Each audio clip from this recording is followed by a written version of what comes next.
in the sprawling mansion at the edge of Providence, where whispers replaced conversation and shadows moved with purpose, little Rosie hadn't spoken a word in 247 days.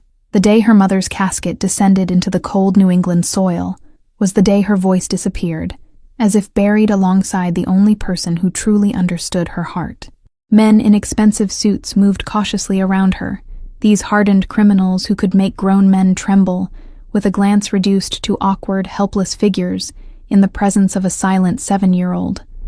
Her father, Salvatore Bianchi, the most feared man in 3 states, had conquered territories and crushed rivals, yet couldn't breach the walls his daughter had built around herself. The finest child psychologists had come and gone, their sophisticated techniques crumbling against Rosie's resolute silence. Her room remained a shrine to what once was, toys untouched, books unread, the curtains perpetually drawn against a world that had taken too much from her. At night, when the mansion grew quiet and the guards changed shifts, her father would sit outside her bedroom door, head in his hands. The mighty Bianchi, who controlled everything from dock workers to judges, powerless against the grief that had stolen his daughter's voice and left a ghost in her place. Rosie would sit for hours by the window overlooking the garden where her mother had once planted roses, her small fingers tracing patterns on the glass. The staff whispered that she was broken beyond repair, a tragic figure in a house built on fear and respect. When Salvatore hosted business meetings, associates' eyes would drift to the small figure who haunted the hallways like a specter, her dark eyes observing everything yet connecting with nothing. They pitied the boss not for his enemies, but for the battle he couldn't win with threats or money. The household staff moved around her like she was made of glass, afraid that the wrong word or gesture might shatter what fragile existence remained. Her school uniforms hung unworn, her backpack collecting dust. Education seemed pointless when the child refused to engage with the world. 5 nannies had quit, unable to bear the weight of caring for a child who stared through them as if they were ghosts. The last one left in tears, claiming there was something unsettling about a child who watched everything, but participated in nothing. Salvatore had begun to believe the whispers that perhaps his daughter would never return from the abyss of her grief. The empire he had built seemed hollow now, its purpose lost when he looked into his daughter's empty eyes, and found no reflection of himself or the future he had imagined. The teachers from her former private school occasionally sent letters, inquiring about her return, but these remained unopened on Salvatore's desk. What use were academics when the fundamental human connection of speech had been severed? For her 7th birthday, Salvatore had transformed the grounds into a carnival, complete with rides and games, hoping to spark joy in his daughter's heart. Rosie had walked through it all, touching nothing, saying nothing, her small hand limp in his as if the very act of holding on required too much energy. The staff began to wonder if the boss's heart was changing, softening under the constant strain of his daughter's silence. The man who once ordered executions without blinking now spent hours researching childhood trauma and grief counseling techniques. In the 3rd-floor east wing, where Rosie's bedroom overlooked the garden her mother had loved, a half-finished puzzle lay on a table, the only activity that seemed to hold her attention, if only for moments. The pieces, like her scattered thoughts, refused to form a complete picture. The whispers around Providence grew louder. The invincible Don Bianchi had finally met an adversary he couldn't defeat. Some rivals began testing boundaries, sensing weakness in an organization led by a man distracted by personal tragedy. At night, when her father thought she was sleeping, Rosie would carefully arrange her mother's photographs in a circle around her pillow, creating a barrier against nightmares. The household staff found them each morning, but no one dared disturb this ritual, this silent prayer to a mother who could no longer protect her child. The cleaning service agency hesitated when they received the request from the Bianchi estate, knowing the rumors about what happened to people who disappointed the family. Most cleaners refused the assignment outright, fear outweighing the exceptional pay offered for maintaining the sprawling mansion on the hill. Margaret Walsh didn't have the luxury of fear, not with rent 3 months overdue, and the hospital bills still arriving with alarming regularity. The memorial cards for her son Timothy were still on her kitchen counter, their edges worn from her fingers tracing his smiling face each morning before she forced herself to face another day. Before the accident that took her 4-year-old son, Margaret had been a preschool teacher, beloved by children for her gentle patience and creative approach to learning. Now she could barely look at children without feeling her heart splinter into smaller fragments. The agency manager had pulled her aside, explaining in hushed tones exactly whose house she would be cleaning. They're particular about things being just so, and they don't like questions or chatter, he warned, not mentioning the darker rumors that circulated about the family's business practices. On her first day, Margaret kept her head down as security checked her credentials at the gate, 3 armed men escorting her to the service entrance. The mansion felt like a mausoleum, oppressively silent, despite the dozen staff members moving efficiently through their tasks. She was assigned to the East Wing, the guard's instructions precise and limiting. Certain rooms were off-limits, certain items were not to be touched, and under no circumstances was she to interact with family members. The warning seemed unnecessary. The halls were empty, devoid of life despite their opulence. As she methodically worked through the assigned rooms, Margaret became aware of a presence, a small girl watching her from doorways, disappearing when noticed. Like a ghost playing a game of hide-and-seek, the child seemed to materialize and vanish without sound. During her lunch break, sitting alone in the staff kitchen, Margaret overheard 2 security guards discussing the boss's problem in low voices. "It's been 8 months, and the kid still won't talk to anyone, not even him," one murmured, genuine concern evident beneath his gruff exterior. Margaret recognized the symptoms immediately from her teaching background. Selective mutism triggered by severe trauma, the mind's way of protecting itself when reality became too painful to process. She'd had a student once, a boy whose father had died suddenly, who didn't speak for 3 months. The next day, Margaret brought her cleaning cart to the library, where she'd glimpsed the child hiding behind heavy curtains. Without acknowledging her presence, Margaret began humming softly, an old lullaby she used to sing to Timothy, while dusting the endless rows of leather-bound books. From the corner of her eye, she saw tiny fingers reach out from behind the curtain, tracing the pattern of the oriental rug. Margaret continued working, carefully maintaining the pretense that she hadn't noticed, understanding intuitively that direct attention might cause the child to retreat. When she returned the following day, there was a crude drawing left, precisely where her cart had been positioned, a stick figure with a mop, and what appeared to be a smile. Margaret slipped the paper into her pocket before the guards could see it, a forbidden interaction she instinctively kept secret. That night in her bare apartment, Margaret studied the drawing, the first genuine emotional connection she'd felt since Timothy's funeral. She carefully placed it on her refrigerator next to her son's last artwork. 2 broken worlds, momentarily bridged by crayon and innocence. She began leaving small, inconspicuous gifts where the child might find them. A perfect maple leaf pressed between paper towels, a small origami bird fashioned from cleaning cloth, a heart drawn in condensation on a window. Nothing that would alert security, nothing that could be traced back to her. The girl began following her more openly, maintaining distance but watching intently as Margaret cleaned and organized. Sometimes Margaret would narrate what she was doing in a soft, gentle monologue, the way she used to explain the world to her preschool students and to Timothy.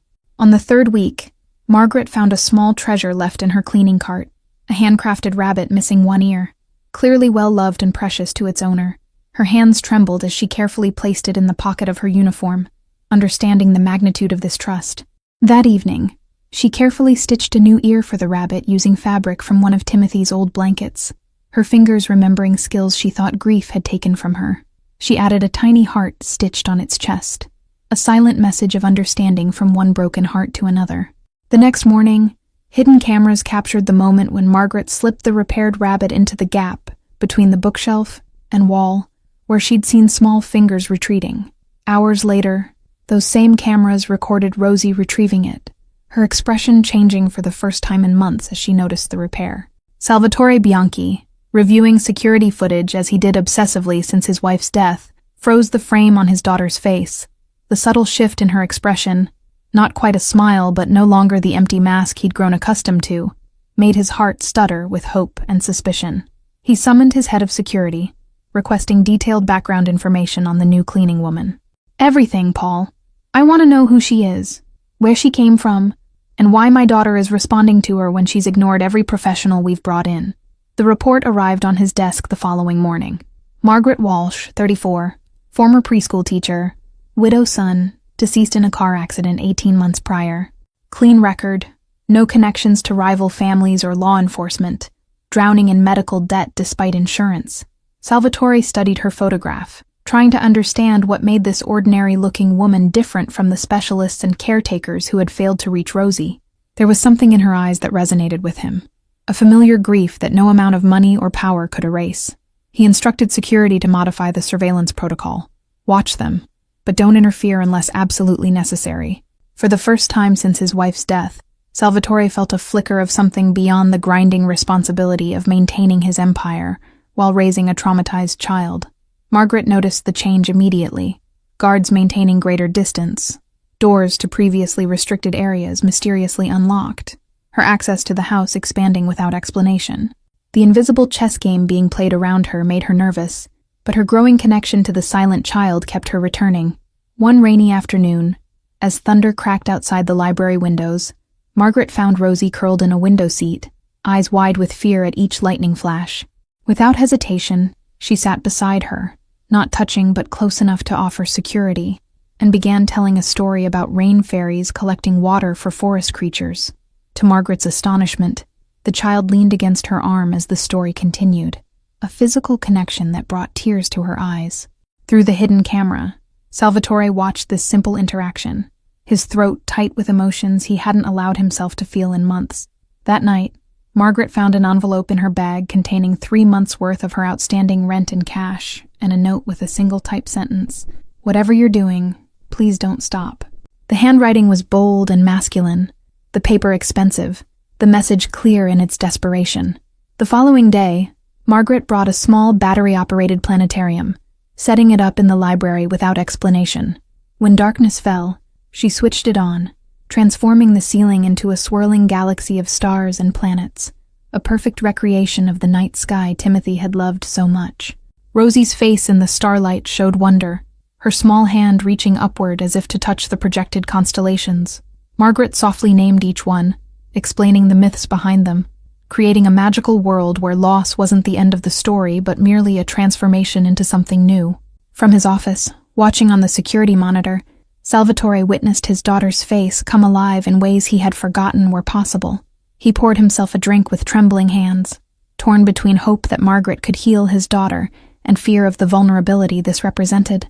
The quiet revolution happening in the East Wing did not go unnoticed by Salvatore's underboss, Bruno, whose loyalty to the family was exceeded only by his suspicion of outsiders. He'd seen empires crumble from within, starting with seemingly innocent infiltrations by those who appeared harmless. Bruno instructed 2 of his most trusted men to observe the cleaner's movements, convinced her influence over Rosie must have an ulterior motive. In his world, kindness was merely a mask for something more sinister, a philosophy that had kept him alive through 3 territory wars. Margaret sensed the increased scrutiny, the weight of unseen eyes following her through the mansion's corridors. She continued her work with practiced efficiency, her outward calm masking the anxiety that bubbled beneath the surface like a pot about to boil over. What neither Bruno nor his men could comprehend was the silent language developing between Margaret and Rosie, a glance that conveyed understanding, a small object left as a message, the careful positioning of books to create codes only they understood. Their shared grief had forged a connection deeper than words. In Rosie's room, previously untouched toys began appearing in new arrangements, evidence of play happening when no one was watching. The pristine bedsheets showed signs of use, the dust on her bookshelf disappeared, small but significant shifts that hinted at a child gradually returning to life. Salvatore began rescheduling meetings to coincide with Margaret's cleaning schedule, finding reasons to pass by the library or garden when she might be there with Rosie. He observed their interactions from a distance, studying the woman who had accomplished what his money and power could not. One rainy afternoon, as Margaret organized books in the library, she felt a presence behind her that wasn't Rosie's. Turning slowly, she found herself face to face with Salvatore Bianchi, his imposing figure softened by the unmistakable weariness of a parent worn thin by worry. "You were a teacher," he stated rather than asked, his voice low and controlled despite the intensity of his gaze. Margaret nodded, her hands instinctively tightening around the book she held, a shield against the power this man represented. What passed between them in that moment wasn't spoken, a recognition of shared pain, a mutual understanding that they were 2 adults orbiting a child's grief, each with their own reasons for needing to help her find her way back. Salvatore left without another word, but the atmosphere had shifted irrevocably. The next day, Margaret found her cleaning cart upgraded, the supplies replaced with professional-grade materials, and a small note, "Whatever she needs." No signature was necessary. The message was clear in its simplicity, and the implied permission to continue her unorthodox approach. In the garden where Rosie's mother had once tended roses, Margaret discovered the child attempting to water long-dead plants, her small face concentrated on the task as if she could bring them back through sheer determination. Instead of explaining that the flowers were gone, Margaret brought seed packets the following day. Together they dug in the soil, Margaret demonstrating while Rosie mimicked her movements, planting bulbs that would sleep through winter before blooming in spring. The metaphor wasn't lost on the security cameras capturing the moment, nor on Salvatore watching the feed from his office with a tumbler of scotch in his hand. Bruno's reports grew more urgent as Rosie began leaving her room voluntarily, seeking out Margaret during her shifts, the security footage showing the child following the cleaner like a shadow. "We know nothing about her," Bruno insisted during a private meeting, "except that she's gaining influence over your daughter, and by extension, you." Salvatore's response was uncharacteristically philosophical. Sometimes the most dangerous person is the one who makes you hope again. He dismissed Bruno's concerns, but doubled the background checks on Margaret, diving deeper into her past, seeking any connection to rivals or law enforcement that might explain her effect on Rosie. What they found instead was heartbreak. Newspaper clippings of the accident that claimed Timothy Walsh's life, medical records showing Margaret's subsequent hospitalization for what was clinically termed acute stress reaction, and the systematic dismantling of a life once built around educating children, now reduced to cleaning houses to survive.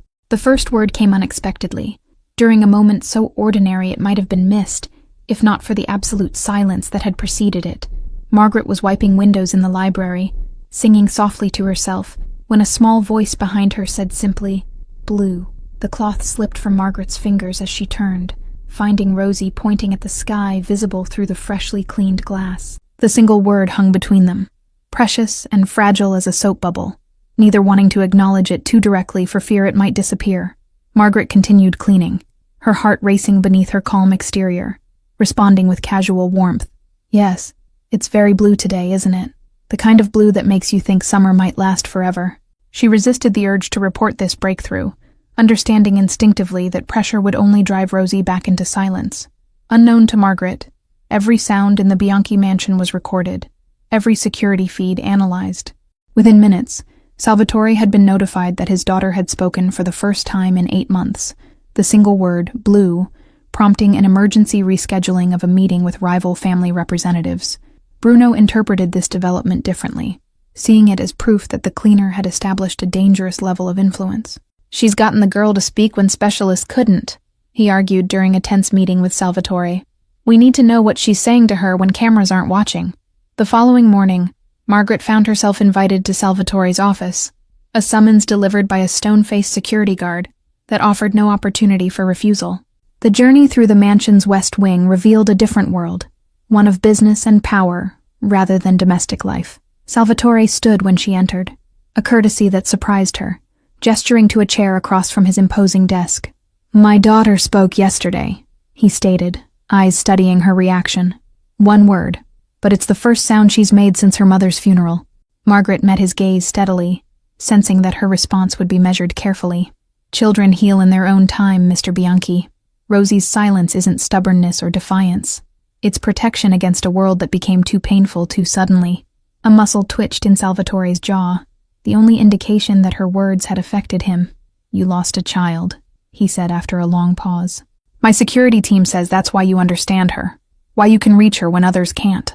The directness of his statement stripped away Margaret's professional veneer, leaving her vulnerable in a room with a man known for exploiting weakness. "Yes," she replied simply. "I know what it's like when grief takes your voice. Sometimes the only people who can hear you are those who've experienced the same silence." Salvatore rose abruptly, moving to the window that overlooked the garden where Margaret and Rosie had planted bulbs. "Her mother was killed in a targeted hit meant for me," he revealed, his back to Margaret, shoulders rigid with the confession. "Rosie was in the car. They pulled her out before setting it on fire. A mercy from people who wanted me to live with the consequences rather than die quickly." Margaret absorbed this information without visible reaction, though her mind raced with implications.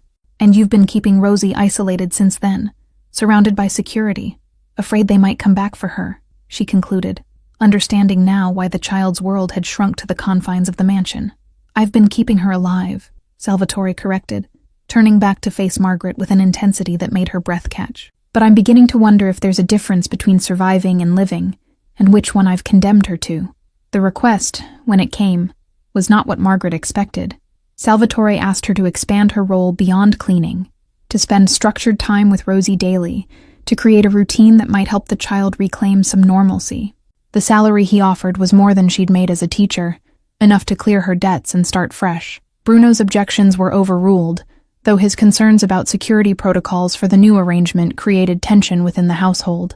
Additional cameras were installed in areas where Margaret and Rosie spent time together, guards positioned within earshot but out of sight.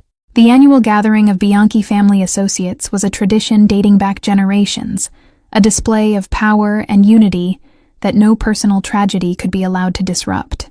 Rosie had been informed she would make an appearance, her first formal introduction to the wider family circle since her mother's death. Margaret spent the morning helping her prepare, styling her hair with gentle hands, and telling stories about brave princesses who faced dragons, a transparent metaphor for the evening ahead. Rosie remained mostly silent, though she now occasionally offered single words. Pretty, scared, stay, each one treasured like rare gems.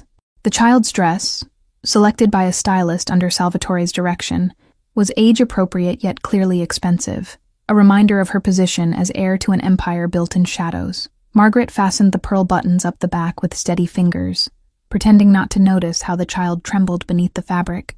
As evening approached, Rosie's anxiety manifested physically. Her breathing quickened, her small hands cold and clammy when Margaret held them.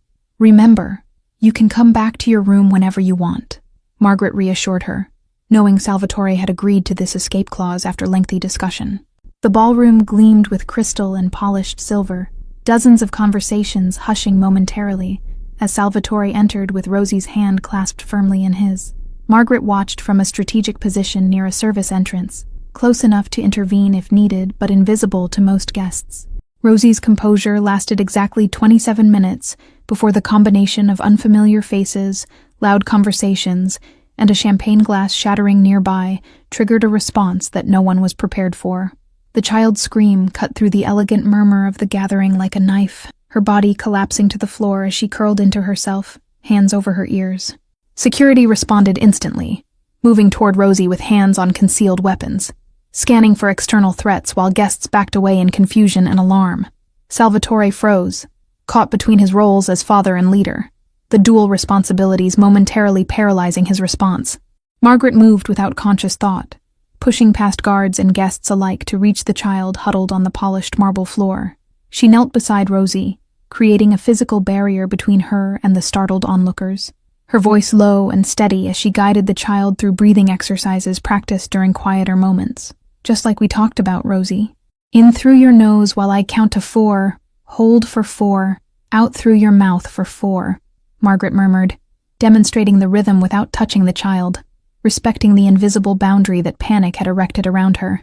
Salvatore watched as his daughter gradually calmed under Margaret's guidance, her breathing slowing, her rigid posture softening incrementally. The gathered associates witnessed something few had seen before, uncertainty in their leader's eyes, a vulnerability that business rivals would interpret as weakness. Bruno moved efficiently through the crowd, redirecting attention, offering drinks and conversation, while subtly positioning loyal family members between the scene and any guests whose loyalty might be questionable. The damage control was seamless, but the incident had been observed and would be remembered. Margaret helped Rosie to her feet once the worst had passed, supporting her without seeming to as they made their way toward the nearest exit. Salvatore followed at a distance, maintaining his composure through decades of practice control while his world shifted beneath his feet. In Rosie's room, with the door closed against the continuing festivities below, Margaret helped the child change into comfortable pajamas, neither mentioning the tears that occasionally slipped down Rosie's cheeks. They built a fort of blankets and pillows, creating a safe cave illuminated by the star projector, a sanctuary against the overwhelming world outside. Salvatore found them there an hour later, Margaret reading softly from a book about a lost bear finding his way home, Rosie's eyes heavy with approaching sleep. He stood in the doorway, watching this tableau of ordinary comfort that had been absent from his daughter's life for too long. When Rosie finally drifted to sleep, Margaret carefully extracted herself from the blanket fort, finding Salvatore still in the doorway, his expression unreadable in the dim light. "You knew exactly what to do," he said quietly as they stepped into the hallway, his question implicit in the statement. Bruno's network of informants brought troubling news. A rival family had discovered Salvatore's growing attachment to the cleaning woman and his daughter's improvement under her care. This vulnerability, this newfound emotional dependence, was being discussed in back rooms where business was conducted through whispers and blood. In the shadowy world where the Bianchis operated, personal attachments were liabilities, leverage points that could be exploited by enemies seeking advantage. Bruno presented his concerns during a private meeting. Surveillance photos spread across Salvatore's desk, showing Margaret and Rosie in the garden, at the library, moments of connection documented as evidence of danger. "She's not just helping the girl, boss," Bruno insisted, tapping a particularly clear image of Salvatore watching the pair from a distance, his expression unguarded. "She's changing you, and people are noticing. The Pescaros are saying you've gone soft, that you're distracted, that maybe it's time for new leadership in Providence." Salvatore's response was ice-cold, the temperature in the room seemingly dropping as he leaned forward. "Is that what you think, Bruno? That allowing my daughter to heal is a sign of weakness? That finding someone who can help her means I've lost my edge?" The threat beneath his measured tone was unmistakable. Bruno had served the family too long to be intimidated easily, his loyalty buying him the right to speak difficult truths. "What I think is that you've given this woman access not just to your home, but to your heart, and we know nothing about her except what's on paper. Papers can be falsified, backgrounds manufactured. Mom, the seed of doubt, once planted, grew rapidly in soil fertilized by decades of necessary paranoia. Salvatore authorized deeper investigations into Margaret's past, interviews with former colleagues, surveillance of her apartment, and analysis of her financial transactions, searching for any suspicious patterns. What they discovered instead were the mundane details of a life shattered by loss, therapy sessions she could barely afford, a small box of her son's belongings she still couldn't bring herself to donate, evening classes in child psychology taken in a desperate attempt to understand why her son had been taken from her. Despite the evidence of Margaret's innocence, Bruno remained convinced that her influence represented danger. His concerns gained traction when intelligence reports confirmed that the Pescaro family was indeed watching the Bianchi household closely, particularly Margaret's comings and goings, which followed predictable patterns that made her an easy target.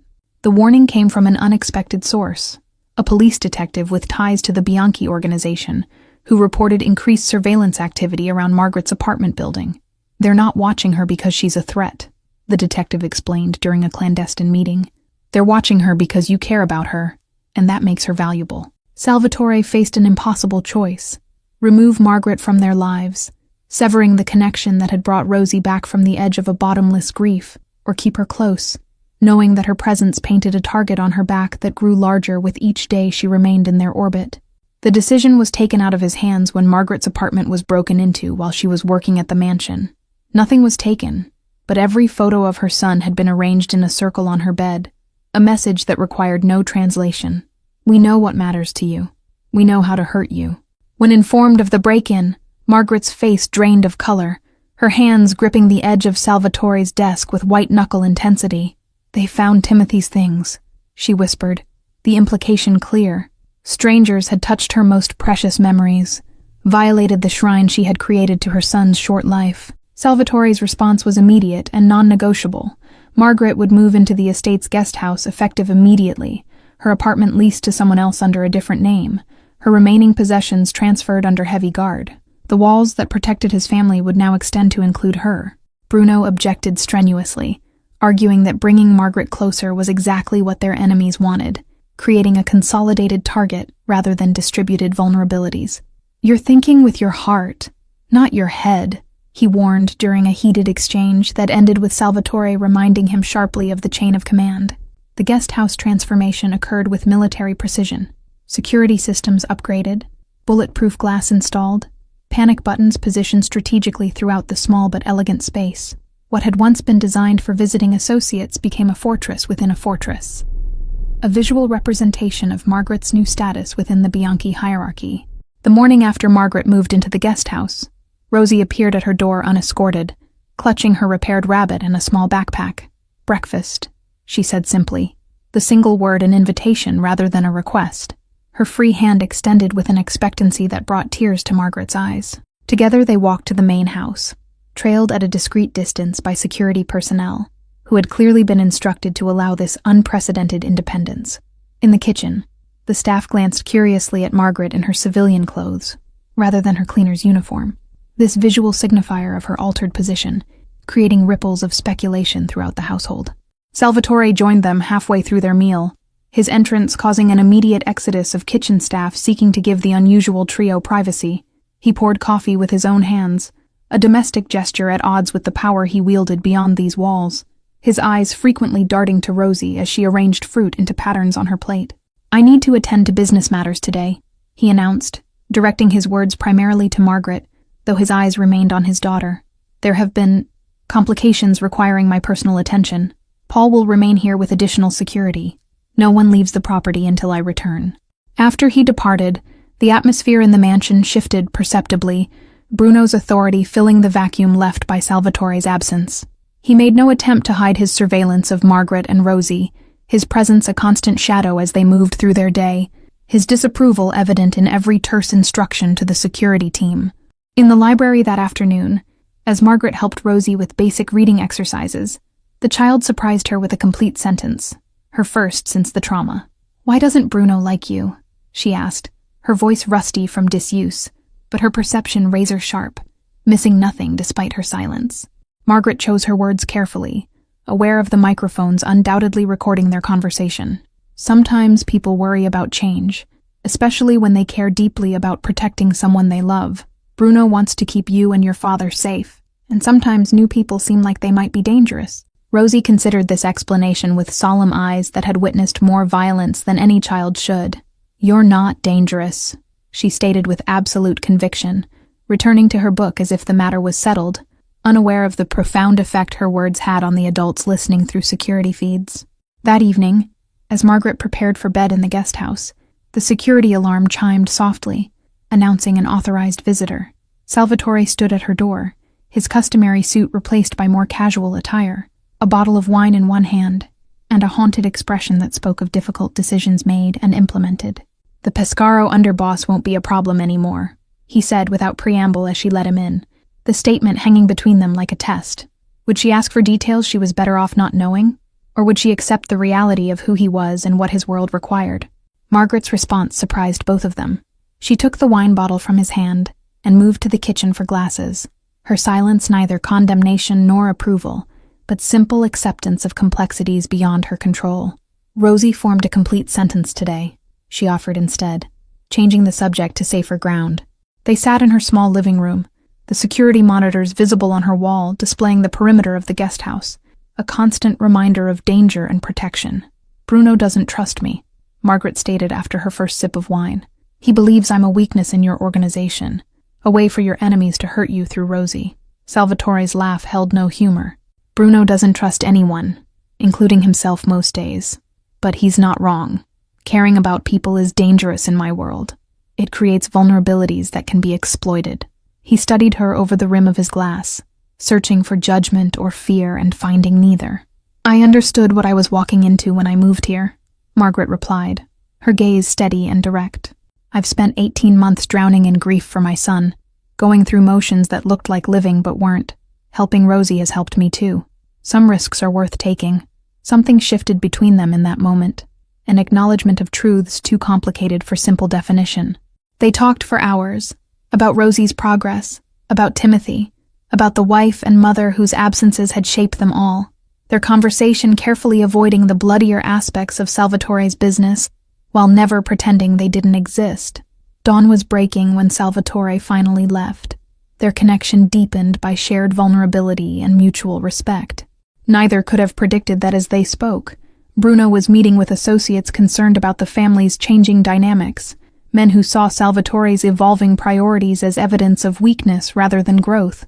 The warehouse on the outskirts of Providence had served as a Bianchi distribution center for decades, its unremarkable exterior concealing operations that generated millions in revenue annually. On a rain-slicked Tuesday afternoon, it became something else entirely, the backdrop for a power struggle that had been brewing since Margaret entered their lives. Salvatore received the call during a rare moment of normalcy. He'd been watching Margaret help Rosie plant flowers in small pots for her windowsill, the domestic tranquility a sharp contrast to the message delivered in his security chief's tense voice. Bruno's called a meeting at the waterfront facility. They're saying it's about the future of the family business. The code was clear to anyone who had navigated family politics for as long as Salvatore had. This was a challenge to his leadership, a calculated move while his attention was divided between business and the growing attachment to the woman who had transformed his daughter's life. He left immediately, increasing security around the mansion with a terseness that betrayed his concern. Margaret noticed the additional guards, the heightened vigilance that descended over the estate in Salvatore's absence. She maintained Rosie's routine with forced calm, reading stories and completing simple art projects, while carefully monitoring the silent communications passing between security personnel. The hours stretched painfully, as afternoon faded to evening with no word from Salvatore. Paul, the head of household security, began checking his watch with increasing frequency, his hand never straying far from the concealed weapon beneath his jacket. When the call finally came, his face transformed from professional detachment to genuine alarm. "Get them to the panic room," he ordered the nearest guards. All pretense of normal operations abandoned as he strode toward Margaret and Rosie in the library. "Now. No questions. Move." His urgency brooked no argument as he herded them toward the concealed entrance behind a bookcase that Margaret had only been shown theoretically during her security briefing. Inside the fortified space, with steel doors sealing them from the outside world, Paul finally explained, Salvatore had been ambushed at the warehouse, Bruno's loyalty proven false by a carefully orchestrated coup attempt. "The boss is alive," he assured them, though his expression suggested the situation remained dire. "But there's a cleanup operation underway. You'll stay here until we're certain the property is secure." Hours passed in the windowless room, Rosie eventually falling asleep on the small bed, while Margaret remained awake, her mind constructing and discarding scenarios of what might be happening beyond their shelter. When the door finally opened, she expected Paul or another security team member, not Salvatore himself, his expensive suit stained with substances she chose not to identify, his expression hardened by whatever had transpired. "It's over," he stated simply, his eyes softening as they found Rosie sleeping peacefully despite the chaos that had erupted around their carefully constructed new normal. "Bruno miscalculated how many men would follow him. Those who remained loyal have been rewarded. Those who didn't?" He left the sentence unfinished, unnecessary details hanging in the space between them. Margaret approached him slowly, her eyes cataloging the small injuries visible on his face and hands, defensive wounds that told a story of direct conflict rather than ordered execution. Without speaking, she led him to the small bathroom in the corner of the panic room, wetting a clean towel to gently wipe blood from a cut above his eyebrow. The intimacy of the gesture suspended them in a moment, outside the violence of the day, Salvatore's breath catching as her fingers brushed against his temple. "You should be afraid of me," he murmured, his voice barely audible. "After what I did today, what I've done my whole life, you should be running as far from me as possible." Margaret's hands remained steady as she continued cleaning his wounds. "I'm not naive about who you are, or what your business entails," she replied quietly, mindful of Rosie sleeping nearby. "I made my choice when I moved into the guest house. I choose to see the father who would burn down the world to protect his daughter, not just the man who controls providence through fear." Something broke open in Salvatore then, a dam of emotion held in check by decades of necessary ruthlessness. He pulled Margaret against him, his embrace fierce and desperate, seeking connection rather than passion, affirmation of humanity when he had spent the day demonstrating its absence. She held him without hesitation, offering strength rather than taking it. Later, with Rosie awake and the three of them escorted back to the main house under heavy guard, Margaret watched as Salvatore knelt before his daughter, explaining in simple terms that bad men had tried to hurt them, but were now gone. The child's response astonished them both. She reached out to touch her father's injured face with gentle fingers, then turned to Margaret with perfect clarity in her eyes. "You fixed my rabbit. Can you fix Daddy too?" In the weeks that followed, as Providence's underworld adjusted to the reminder of Salvatore's ruthless efficiency, the Bianchi household underwent its own revolution. Margaret's role evolved from unofficial therapist to something more integral, her presence at family meals and business functions becoming expected rather than exceptional. Rosie's progress accelerated with stability. Full sentences gave way to paragraphs. Silence transformed into occasional laughter. She began asking questions about her mother, retrieving memories long suppressed by trauma.